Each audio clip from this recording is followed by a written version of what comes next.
Hello, I'm Fedor, you are watching CraveOnline.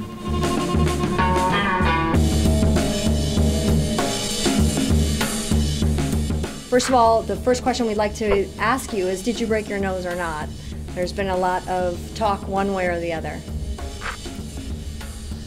No, I didn't break my nose. Well, rather, Brett Rogers didn't break my nose. It just, you know, it was a blow that actually opened up an existing cut that I had for a while. Actually, when I was training for the Josh Barnett fight, my brother Alexander had come to Russia to train and spar with me, and actually on our last day of sparring, he had also had a really quick punch that kind of glanced and made a cut right on the bridge of my nose, and so it was there for a while, and just in the fight when Brett did connect, it reopened. Yeah, usually when you break your nose, you get a lot of swelling and you get a lot of bruises under the eyes and stuff like that. So no, the nose is fine. Right. Well, you must be relieved about that. Yeah, thank God I've never actually had my nose broken, or no one's ever broken my nose. You did suffer a hand injury. The LA Times reported on Tuesday that there was tendon damage in the left thumb and that you would need surgery and could be out 4 to 6 months. But today you actually did have some local anesthetic surgery. You didn't even have to be put under. What is the prognosis with the hand now, and how long will you be out? Well, in reality, yeah, it's whatever was written. I don't know, where they got that information from, and the fact is, it's not true. What was written. Just during the fight, there was a time when I connected and hit Brett in the first round with a very solid punch early in the first round, and I just think that it was such a hard punch that just basically my thumb dislocated. Yeah, but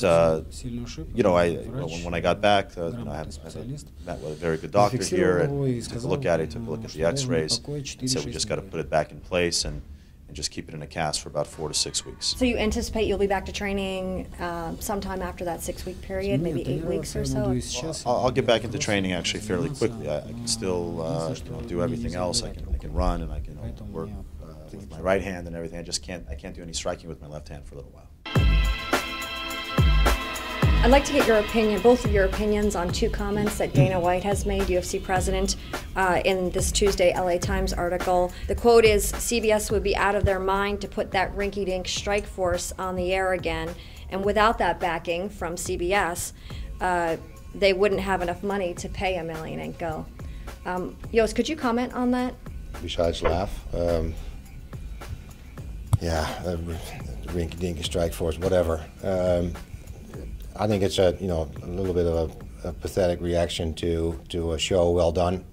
Coming out of the starting blocks with a show like this, with ratings like this, I think it proves a point beyond discussion. And if anybody wants to be negative about it, so be it. It doesn't really touch us. And also the second comment. The guy just got his face smashed in by Brett Rogers. We're talking about Emelianenko. Do you know what Brock Lesnar or UFC heavyweights Frank Mir and Cain Velasquez would do to Brett Rogers? It's time to bring Fedor into the UFC to see Brock Lesnar smash his head. Fedor, what do you say to that when you hear that comment from Dana White?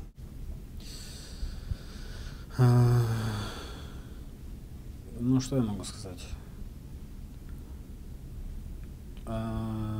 Well, what can I tell you? The first thing I saw was that Brett Rogers had his way very quickly in 20 seconds with a UFC champion in Andrei Arlovsky. Well, and in terms of Rogers, I can't really comment on how other fighters in the UFC would fare with Brett Rogers, because that's just speculation. And with regard to the UFC, if they offered a fair contract and a real deal for us, then we would be open to fight in the UFC. But to just comment on what they say, all I see from them right now is nothing fair and nothing reasonable, but only insults.